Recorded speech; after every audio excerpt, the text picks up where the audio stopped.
चलिए, good morning. 10 के दमदार ट्रेड्स में आप सबका स्वागत है। पहले तो शो का टीजर।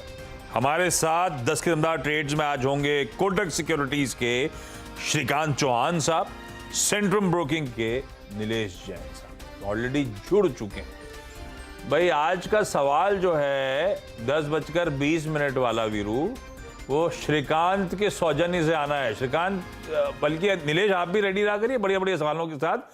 श्रीकांत बताएंगे एक बढ़िया सा सवाल और कल के सवाल का जवाब वीरू लेकर आएंगे। नहीं, मैं भी लेकर आऊंगा, ऐसा नहीं, मैंने भी ढूंढ रखा है। गो इंडिया स्टॉक्स.com के Rakesh Arora big market voices की कड़ी में, और कॉर्पोरेट स्कैन में जीवन स्मॉल फाइनेंस बैंक एमडी और सीईओ इतिरा डेविस साहब। ये सारा एक्शन पैक लाइनअप अगले आधे घंटे में, लेकिन पहले मार्केट्स। 1/4% के हल्के दबाव के साथ भारतीय बाजार कामकाज कर रहे हैं। कोई दिक्कत नहीं है, ग्लोबल क्यूज थोड़े से कंड्यूसिव नहीं थे। इंडिकेशंस तो थे कि हम प्रेशर थोड़ा सा माउंट होगा। 100 पॉइंट के आसपास ही कमजोरी के इंडिकेशंस एसजीएक्स दिखा रहा था सुबह से, क्योंकि यूएस में कल 1% तक का दबाव था उस इंपॉर्टेंट इवेंट मतलब वो फेड की पॉलिसी आउटकम आज रात 11:30 बजे वो आना है। तो उससे पहले थोड़ी सी नर्वसनेस वहां थी, तो उसका रिफ्लेक्शन है थोड़ा सा, पर ऐसी कोई दिक्कत नहीं। मैं 1/4% के आसपास के दबाव के साथ। हाँ, निफ्टी बैंक थोड़ा आउट परफॉर्मेंस ज्यादा था, 0.5% की कमजोरी के साथ निफ्टी बैंक इस समय 200 अंकों के दबाव के साथ ट्रेड कर रहा है। पर शुरुआती ब्रेथ थोड़ी सी फिजल आउट हो गई है मेरे ख्याल से। जब मैं स्क्रीन पे सुबह गया था 9:15 पे, तब 3:1 का रेशियो था एडवांसेस के फेवर में। अब वो ऑलमोस्ट 1:1 के रेशियो की तरफ बढ़ रहे हैं। तो आसान शब्दों में 45 मिनट में ये हुआ है कि जो इनिशियल थोड़ा सा यूफोरिक मूव्स के साथ खुल गए थे, वो थोड़ा सा सबड्यूड हो रहा है। गिरने वाले शेयर बढ़ रहे हैं, बढ़ने वाले शेयर थोड़े से रिड्यूस हो रहे हैं। इस समय इवनली पॉइज्ड आपकी स्क्रीन पे एडवांस डिक्लाइन। लेकिन वीरू, जो 45 मिनट का ट्रेडिंग सेशन कंटिन्यूस सेशन हुआ है, उसके बाद बाजार की चाल, इंपॉर्टेंट इवेंट प्लस एक्सपायरी कल, कैसा प्लेस नजर आ रहा है? देखिए, सुबह से आशीष अभी तक तो बाजार ने इंप्रेस नहीं किया। मेरी अप्रोच सुबह थी, मालूम मैं शॉर्ट तो नहीं करूंगा, बट मुझे लॉन्ग के लिए बाजार ने इंप्रेस नहीं किया। आप देखिए ना, आज चल क्या रहा है। एफएमसीजी, आप एफएमसीजी के सहारे अपसाइड तय नहीं कर सकते, पहली बात तो बिल्कुल क्लियर है। मैं फिर कहूंगा, आज बेस 1 और रेजिस्टेंस 1 के बीच में ट्रेड है। मेरी ज़्यादा इच्छा ये होगी कि 710, 720, 730 इस ट्रेजेक्ट्री में निफ्टी जाए, मैं या फिर 690 इस ट्रेजेक्ट्री के आसपास जब निफ्टी हो तो उसको बाय करने का मजा है। और रेजिस्टेंस 1 क्या है, क्या रखा है मैंने? अगर आप देखें आज का रेजिस्टेंस 1 वो है 851,910। इस रेजिस्टेंस जोन के आसपास निकलने की तैयारी करिएगा, एग्जिट करिएगा। एक वाजिब ट्रेड कंसिडरिंग रिस्क रिवॉर्ड विश्वासिश वही ज़्यादा अच्छा होगा। 810, 815 के ऊपर, जैसे कि मैंने कहा था कि अगर टिके, बट टिका ही नहीं। टिकने की कसौटी क्या है? एटलीस्ट 15 मिनट्स तो टिके। गिन के अगर आप देखें 9 मिनट में कोलैप्स हो गया। सो बेस 1, R1 इन दोनों के बीच में ट्रेड है, but still buy on dips. और निफ्टी बैंक में भी यही है आशीष। और अभी तक कोई ऐसा एग्रेसिव स्पेस नहीं आया जो हमारे लिए अपसाइड तय करके दे। सिर्फ डिफेंसिव, सिर्फ एफएसपी चलता हुआ आशीष। ऐसे में आप दोनों को गुड मॉर्निंग। पहले तो श्रीकांत और नीलेश। श्रीकांत, अप्रोच क्या है मार्केट्स को लेकर इस बड़े इवेंट से पहले? आप लोग कैसे प्लेस? थोड़ा सा अच्छा ये ध्यान रखिएगा, निफ्टी बैंक 0.5% अभी कह रहा था, एकदम से 2/3% की कमजोरी की तरफ बढ़ गया है। 270 अंक का दबाव इस समय निफ्टी बैंक झेलता हुआ। मिड कैप जो कुछ ही सेकंड्स पहले ग्रीन में थे, वो रेड में, ठीक है, थोड़ा सा कंसोलिडेशन टाइप मूव कह लीजिए। श्रीकांत, कैसा प्लेस लग रहा है मार्केट उस बड़े बाइनरी इवेंट से पहले, और 10 के दमदार ट्रेड्स कौन से हैं? बिल्कुल, good morning Ashish ji, good morning Virendra. देखिए, हमें लगता है कि मार्केट जो है वो एक कंसोलिडेशन मोड में आ चुका है, क्योंकि एक बड़ा इवेंट है और इस बड़े इवेंट को हमें फेस करना है। बढ़िया बात यह है कि इस इवेंट के पहले पोजीशंस काफी लाइट हो चुकी है। पुट कॉल रेशियो 1% के नीचे आ चुका है, जो क्लियरली इंडिकेट करता है कि इस मार्केट में थोड़ी और हम रेंज बाउंड एक्टिविटी देख सकते हैं। और अगर आज की क्लोजिंग अगर मार्केट की 17,700 के ऊपर अगर मैनेज हो जाती है, तो फिर हमें लगता है शायद कल के दिन में हमें लगता है कि इस इवेंट को इंडियन मार्केट्स पॉजिटिवली ट्रेड करेंगे। तो ब्रॉडली हमें लगता है कि 17,700 के नीचे जब तक हम कोलैप्स नहीं होते हैं, तब तक हमें लगता है कि मार्केट एक बार वापस 18,000 या 18,100 के लेवल्स दिखा सकता है। और आज की क्लोजिंग अगर 17,700 के ऊपर की रहेगी, तो कॉल ऑप्शंस में कुछ पोजीशंस बनाई जा सकती है। अगर ट्रेड्स की बात करें तो हमें लगता है कि Bombay Burma trading corporation BBTC, यहाँ पे अच्छा एक फॉर्मेशन बना है। एक अच्छे रैली के बाद एक करेक्टिव पैटर्न बना है, लेकिन इस पर्टिकुलर 960, 965 के करीब अगर लॉन्ग पोजीशंस बनाते हैं, तो हमें लगता है कि वापस ये स्टॉक एक बार 990 से लेकर 1000 के लेवल्स दिखा सकता है। तो करंट लेवल से लॉन्ग करें और स्टॉप लॉस रखें एट 950। साथ ही साथ हमें लगता है कि कुछ एक फाइनेंशियल्स में अच्छी तेजी बनेगी अगर मार्केट में अगर रिकवरी बनती है तो। और उस केस में हमें लगता है कि एक्सिस बैंक पे फोकस करना चाहिए। ये स्टॉक एक बार 840 से लेकर 850 के लेवल्स दिखा सकता है और यहाँ पे हमें स्टॉप लॉस रखना है एट 800 रुपीज।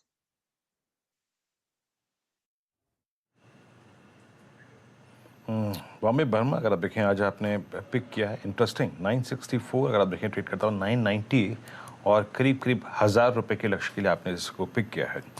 नीलेश जी, आपका टॉप कन्वर्शन कॉल्स दो कौन से रहेंगे इस वक्त के, बताइए। Very good morning to Virendra ji, Ashish ji and सभी को। देखिए, बाजार में नो डाउट एक सेलिंग प्रेशर जरूर देखने को मिल रहा है, बट आउटलुक थोड़ा सा पॉजिटिव साइड में ही रख के चलना चाहिए। गिरावट पे खरीदारी के मौके ढूंढने चाहिए और आज के सेशन में देखें तो इस गिरावट के विपरीत एफएमसीजी बास्केट में एक आउट परफॉर्मेंस देखने को मिल रहा है, जहां पे दिग्गज एचयूएल वहां पे तो ब्रेकआउट हमें देखने को मिल ही रहा है। लेकिन जो स्टॉक मैं देना चाह रहा हूँ वो है मैरिको। मैरिको में आज के सेशन में लगभग 5% का ओपन इंटरेस्ट इजाफा हुआ है। साइडवेज कंसोलिडेशन का ब्रेकआउट आता हुआ नजर आ रहा है। तो सीएमपी अगर हम देखें तो स्पॉट में 537 के आसपास है। 550 से 555 तक की अपसाइड हमें यहाँ पे देखने को मिल सकती है एंड 526 का यहाँ पे स्टॉप लॉस रखना होगा। तो सबसे पहले मैरिको में खरीदारी करने की सलाह होगी। वहीं दूसरी ओर ट्रेंड, ये एक दूसरा काउंटर होगा जहां पे लगातार एक अप ट्रेंड में काउंटर रहा है और यहाँ पे एक सिमेट्रिकल ट्रायंगल फॉर्मेशन जिसे कहते हैं उस पर्टिकुलर पैटर्न से ब्रेकआउट हमें आज के सेशन में आता हुआ नजर आ रहा है। तो 1480 पे ट्रेंड को खरीद के चलने की सलाह होगी। 1520 से 1540 तक की अपसाइड हमें यहाँ पे देखने को मिल सकती है एंड 1465 के आसपास यहाँ पे स्टॉप लॉस रखना होगा।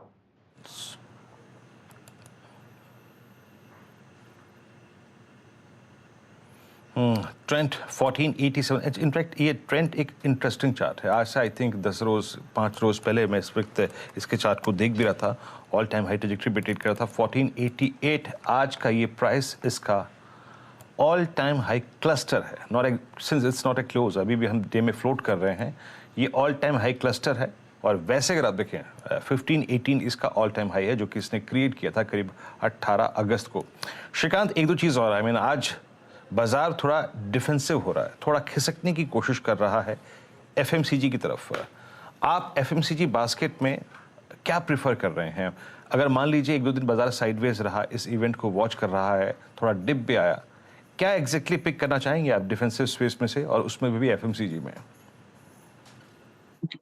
बिल्कुल, तो मुझे लग रहा है कि बिकॉज की एक जो इवेंट है इसमें थोड़ी सी अनसर्टेनिटी बन सकती है और इसी वजह से लगता है कि मार्केट का जो फोकस है वो थोड़ा डिफेंसिव सेक्टर के ऊपर आ रहा है। कल के दिन में हमने फार्मा में अच्छी तेजी देखी थी। आज के दिन में क्रूड में एक गिरावट के बाद हमें लगता है कि जो एक्शन है वो वापस एफएमसीजी की तरफ मुड़ रहा है। और पिछले अगर 15 या 20 दिन के ट्रेडिंग सेशंस को देखें तो वहां पे हिंदुस्तान लीवर, ब्रिटानिया या कोलपाल जैसे स्टॉक्स काफी अच्छे करेक्ट हुए हैं अपनी ऊपरी लेवल से। तो करंट लेवल से हमें लगता है कि अगर इस मार्केट में अगर और इस पर्टिकुलर सेक्टर में अगर मोमेंटम बनता है तो हमें लगता है कि हिंदुस्तान लीवर को एक लॉन्ग के बेसिस पे लिया जा सकता है जो तकरीबन अभी 2630 के करीब ट्रेड कर रहा है। हमें लगता है कि इसका करेक्टिव पैटर्न कंप्लीट हो चुका है और वापस मार्केट में अगर जैसे ही एक और अगर शायद अनसर्टेनिटी अगर बनती है, मार्केट अगर इसी लेवल पे अगर स्टडी हो जाता है तो भी हिंदुस्तान लीवर यहाँ से मोमेंटम करते हुए 2720 या 30 के लेवल्स दिखा सकता है। तो इसे पिक करना चाहिए और साथ ही साथ हमें लगता है कि यूनाइटेड स्पिरिट्स जहाँ पे काफी सारा इनफैक्ट हमारा डिस्कशन हो चुका है, लेकिन ये स्टॉक एक लॉन्ग टर्म ब्रेकआउट में है और हमें लगता है ये भी स्टॉक आने वाले शायद कुछ दिनों में 1000 के लेवल्स को छूते हुए नजर आएगा। नहीं साहब, ये कंजम्पशन वाली थीम आज गजब कर रही है, लेकिन अब मैं जरा मार्केट बिग वॉइसेस की तरफ बढ़ रहा हूं और goindiastocks.com के फाउंडर राकेश अरोड़ा सर आज हमारे साथ। Arora sir, hi, good morning. Good morning Arora sir, 75 या 100 शाम को? 75 मेरे हिसाब से तो 95% तो 75 ही है। 5% 100 का चांस बन रहा है, बट जिस तरह से मार्केट पोजीशन हो रही है मुझे लगता है 75 ही आने वाला है। और तो मार्केट ने ये कहा भी जा रहा है कि ग्लोबली 75 को डाइजेस्ट कर रखा है। 100 एक नेगेटिव सरप्राइज स्प्रिंग करेगा या जिस तरह का मोमेंटम बना हुआ है will take it in a stride, कोई ज्यादा फर्क नहीं पड़ेगा 100 भी आ गया तो? देखिए ऐसा है कि मार्केट्स काफी बेयरिश है यूएस के, और पिछले हफ्ते काफी गिरावट आई है, तो काफी हद तक आई थिंक डिस्काउंटेड है। 75 है या 100 है, उससे इतना फर्क नहीं पड़ेगा जितना कि कितना ऊपर तक जाएगा, मतलब 4.5 तक जाएगा या 4.75 तक जाएगा, तो उतना ही है। तो उसके बारे में जो कमेंट्री आएगी वो आई थिंक ज्यादा इंपॉर्टेंट होगी।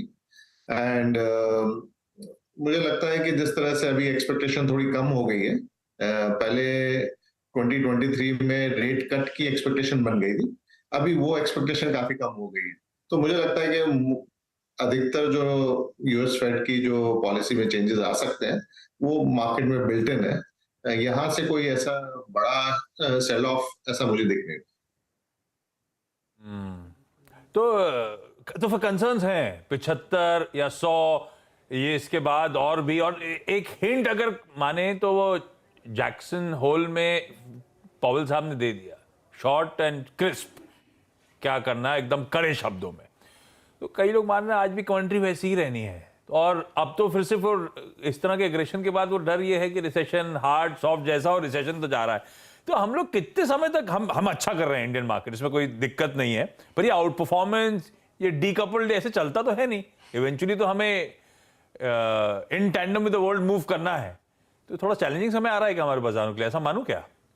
नहीं, बिल्कुल भी ऐसा नहीं मानना चाहिए। हाँ। क्योंकि अगर अपन हिस्ट्री देखें हाँ। तो इंडिया ने काफी अंडर परफॉर्म किया था ग्लोबल फाइनेंशियल क्राइसिस के बाद। इंडिया की जो अर्निंग्स है वो करीबन 4-5% पे ग्रो करी थी, जबकि यूएस मार्केट ने काफी अच्छा परफॉर्म किया था, उनकी अर्निंग्स काफी स्ट्रांगली ग्रो करी थी। अब मैं देखूं तो हमारी अर्निंग्स जो है वो करीबन 15-16% पे ग्रो करने के लिए अभी फोरकास्टेड है, एंड यूएस की अर्निंग्स मेरे हिसाब से थोड़ा फ्लैट रहेगी। तो एक इंडियन मार्केट का आउट परफॉर्मेंस जो अभी तक हो रहा है, मुझे लगता है वो अगले 2-3 साल तक जारी रहेगा। एक मिनट इस बीच सेबी चेयरमैन माधवीपुरी पुछ जी ग्लोबल फिनटेक फेस्ट को संबोधित करती हुई एक बार जरा सुनते हैं। In terms of your offerings, the regulator is more than delighted to be supportive and to make it easier, simply because that is an important part of our agenda always. So this is the third checklist. If your business model facilitates financial inclusion, then to that extent that you have those citizens within your fold, the regulator is bound to be very supportive. It will be a sustainable business model.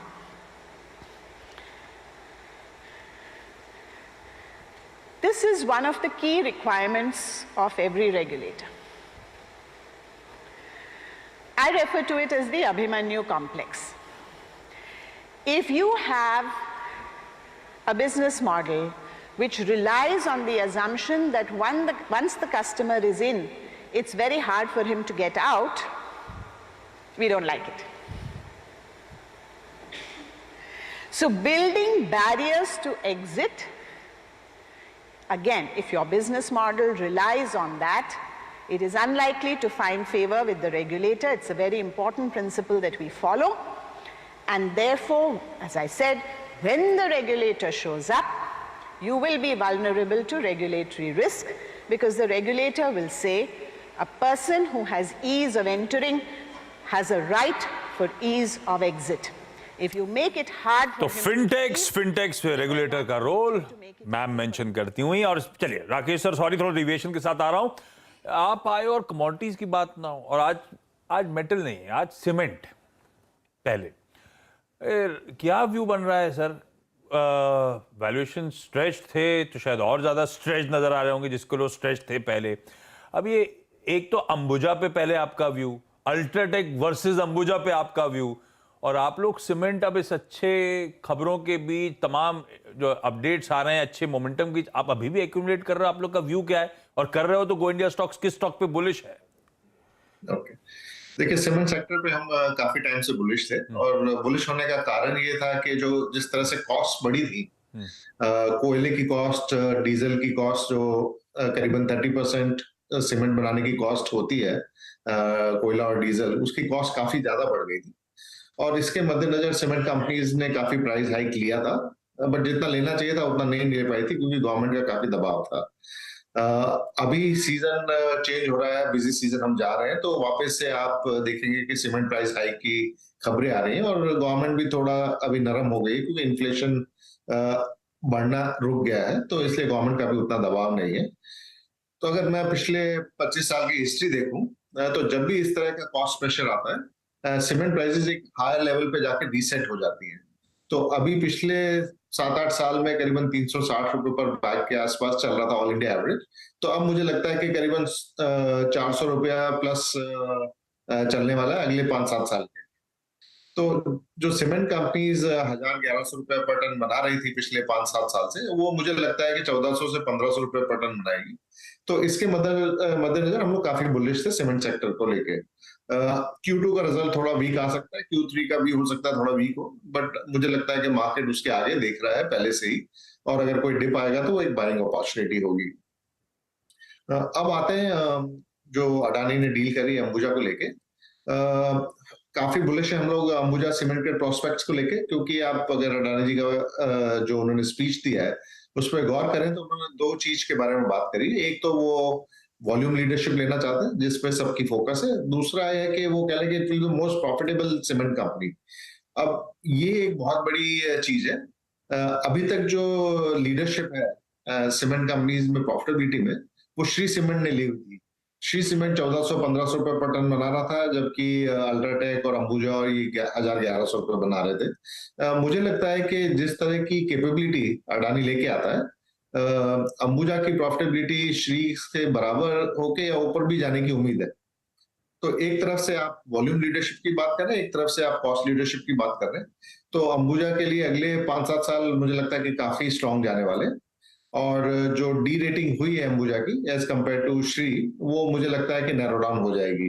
तो आज की तारीख में भी अगर मैं देखूं, Ambuja cement Shri cement के बराबर या थोड़ा सस्ता ही है, महंगा नहीं है। तो मुझे लगता है कि अभी अंबुजा में जिस तरह से एग्जीक्यूशन होगा उस हिसाब से और तेजी बनी रहेगी। और जैसा कि मैंने कहा कि सीमेंट जनरली मैं बुलिश हूँ, तो अगर अपन अल्ट्राटेक वगैरह देखते हैं तो पिछले जो 5 साल का जो उनका एवरेज है, करीबन 19-20 टाइम ईवी/बिटा पे वो ट्रेड किए हैं। अभी आई थिंक 14-15 पे चल रहे हैं, तो वहां पे भी काफी गुंजाइश दिख रही है मुझे। और व्यू है सीमेंट स्पेस पे। अच्छा राजेश जी, मैं आई थिंक आईटी पे आने वाला था, लेकिन उससे पहले क्योंकि आशीष ने कमोडिटीज की बात छेड़ दी, मैं थोड़ा गोल्ड में बात करना चाहूँगा। Gold as a underlying and plus क्योंकि हमारा एक स्पेस जो गोल्ड फाइनेंस कंपनीज जो होती हैं इससे काफ़ी प्रभावित होता है। अब it's a has against inflation, but पूरी दुनिया है, यूएस भारत जो है वो इन्फ्लेशन को किल करने के लिए अगर आप देखें आगे बढ़ रहे हैं, और वो एक बड़ा कारण रहा है। आई मीन गोल्ड की प्राइसिंग में जो सॉफ्टनेस आई है, गोल्ड के प्राइस पर आपका आउटलुक क्या है? क्या ट्रैजेक्टरी में सॉफ्टनेस कायम रहेगी अभी यहाँ पे, और क्या लेवल देख रहे हैं आप डाउन साइड में? देखिए अभी नॉर्मल इकोनॉमिक्स तो काम नहीं कर रही है। नॉर्मली तो हम सोच रहे थे कि अगर जिस तरह से इन्फ्लेशन बढ़ता है और लोग उसको हेज करने के लिए गोल्ड खरीदेंगे, बट ऐसा कोई भी ट्रेंड इस बार दिखाई नहीं दिया है। जनरली अभी क्या हो गया कि सारी एसेट क्लासेस जो है वो इकट्ठा ही मूव करने लग गई है, और वो ड्रिवन है ग्लोबल लिक्विडिटी से। अब क्योंकि यूएस फेड ग्लोबल लिक्विडिटी सक कर रहा है, सब एसेट प्राइसेस नीचे आ रहे हैं, तो गोल्ड भी उसी हिसाब से चल रहा है। तो मुझे नहीं लगता कि गोल्ड इतना बड़ा कोई इन्फ्लेशन हेज हो जाएगा। मुझे लगता है कि गोल्ड यहीं पे ही जो अभी जो मौजूदा स्तर है वहीं पे बना रहेगा।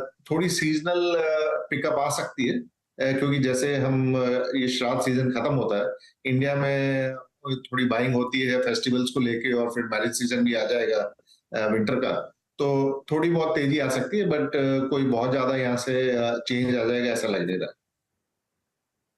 गो इंडिया स्टॉक्स का शायद लोगो है, ये लोगो क्या है? ये बुल है और बुल के दोनों कानों में झुमके लगे हैं। नहीं, ये तराजू है, दोनों को बैलेंस किया हुआ है। बुलिश है लेकिन बैलेंस्ड अप्रोच है, ऐसा मान लो।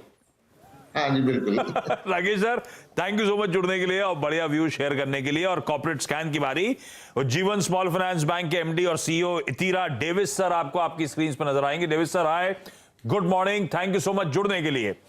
अच्छा, आप लोग को याद होगा जीवन स्मॉल फाइनेंस बैंक खबरों में इसीलिए था कि इसने क्यूआईपी इशुएंस के जरिए 475 करोड़ रुपीस मोबिलाइज करे थे। 21 रुपए पे इश्यू प्राइस तय हुआ था, जो कि मेरे ख्याल से फ्लोर प्राइस से करीब 4.25% के आसपास का डिस्काउंट था। अच्छा, वो बड़े नाम, जो बड़े इन्वेस्टर्स थे जिन्होंने क्यूआईपी में सब्सक्राइब करा, उनके नाम तो आपने शेयर करे देविज सर, पर ओवरऑल रिस्पांस कैसा रहा इस क्यूआईपी में? Good morning, Ashish. Yeah, thank you for your question, and good to be here with CNBC. Yeah, the response was very good.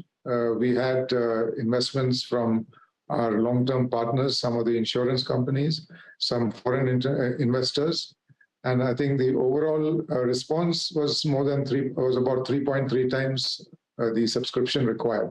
So at this current point, it's a very good subscription, and I think both the investors and the bank is happy with the way it has gone.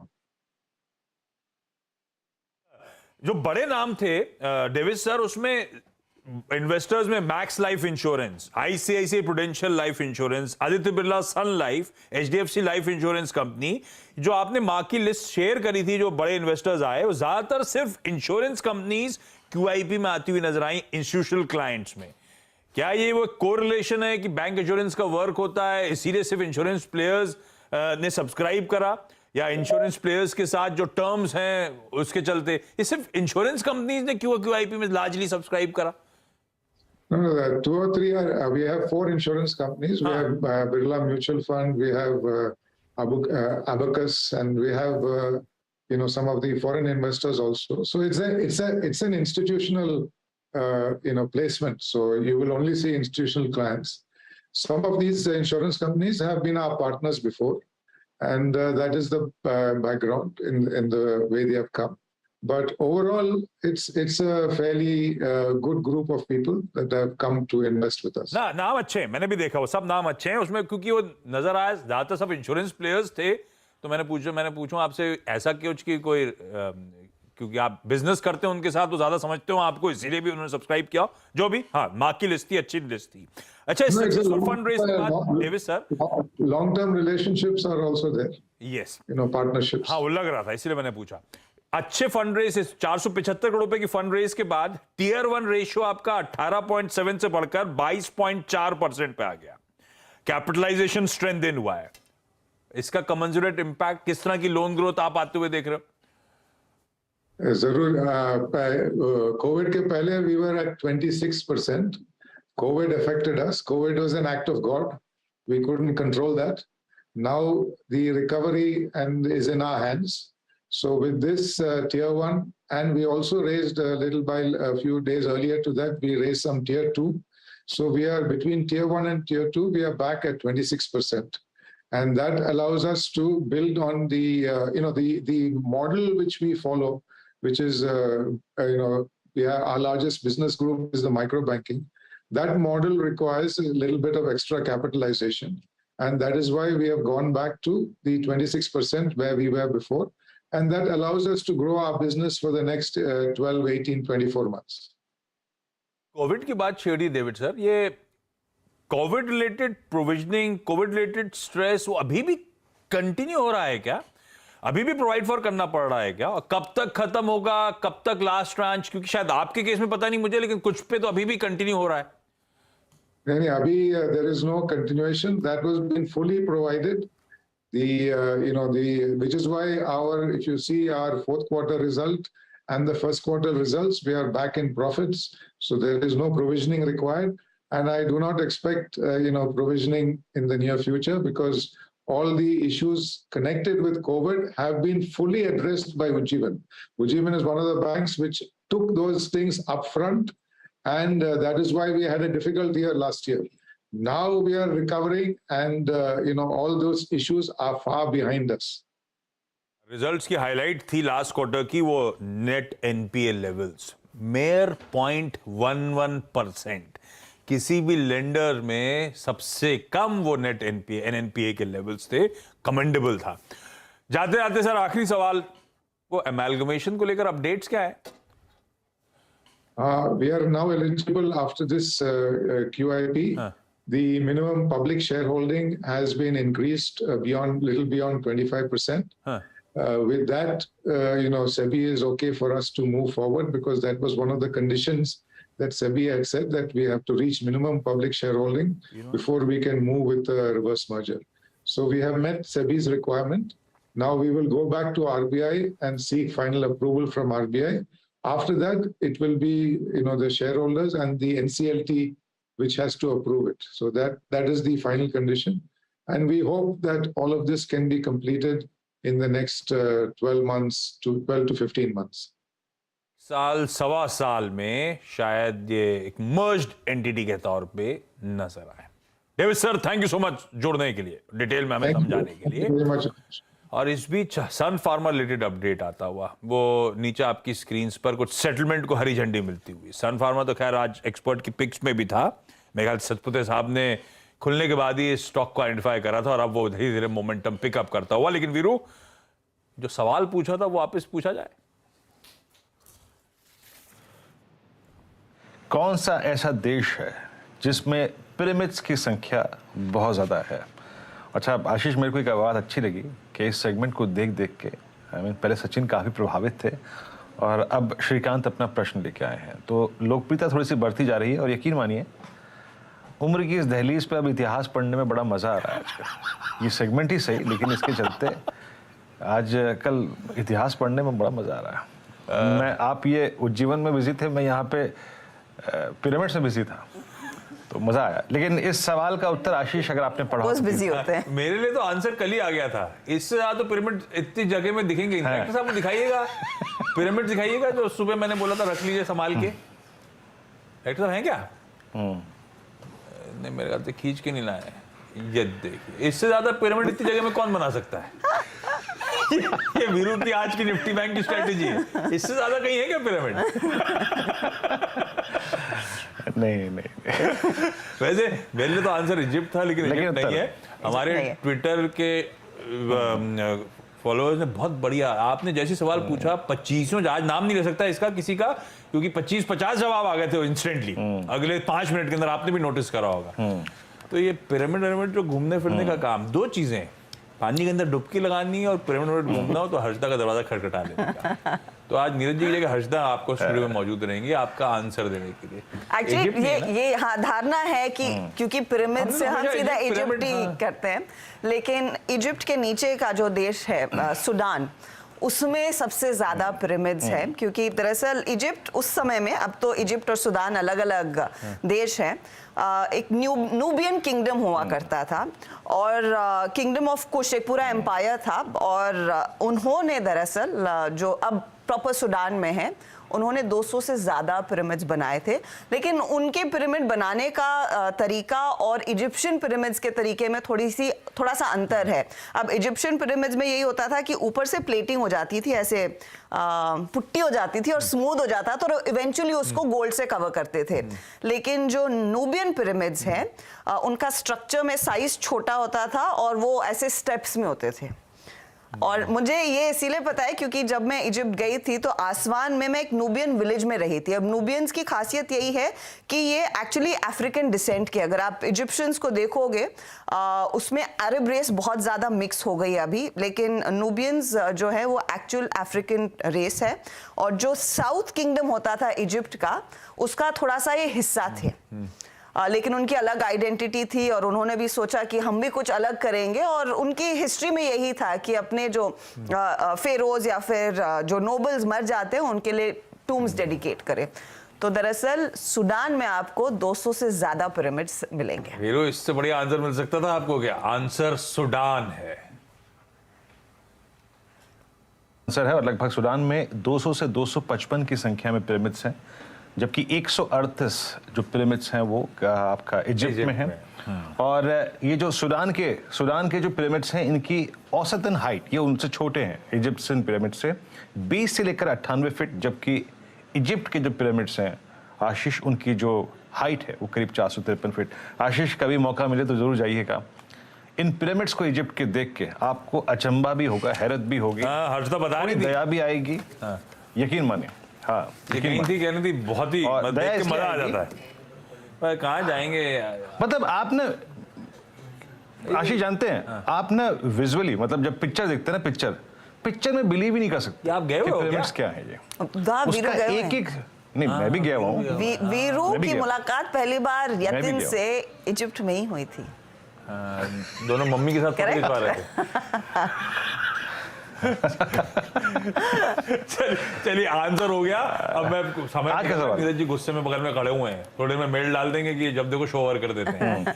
Shrikant भाई आपकी बारी है भाई, आज सवाल पूछेंगे और नीरज जी सवाल एक बढ़िया से रेडी रखिएगा। श्रीकांत साहब आज का सवाल कौन सा है जो हम लोग को ढूंढना है? तो आज के लिए सवाल ये रहेगा कि why do we use zebra crossing on Indian roads, यानी कि भारतीय सड़कों पर हम जेब्रा क्रॉसिंग या जेब्रा के लाइंस क्यों यूज करते हैं?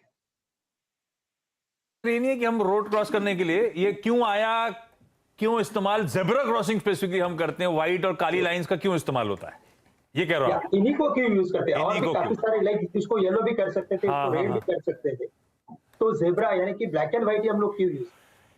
इंटरेस्टिंग, ये कभी ऐसा इतना नहीं सोचा था।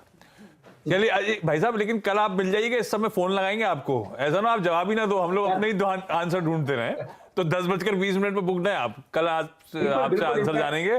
ये हो गया आज का सवाल। भारतीय सड़कों पे ये रोड क्रॉस करने के लिए जेब्रा क्रॉसिंग का ही, व्हाइट और ब्लैक ही क्यों इस्तेमाल किया जाता है? हर्षदा थैंक यू, नीलेश जी, श्रीकांत जी आपका भी। अब अगले सवाल के लिए मेरे को एक और छुट्टी पे जाना होगा, जो नीरज जी अप्रूव कर देंगे ऐसे। सब अपनी फील्ड जमाने, वो 30 दिन का 15 कर लिए, अगला सवाल का जवाब ढूंढने के लिए छुट्टी।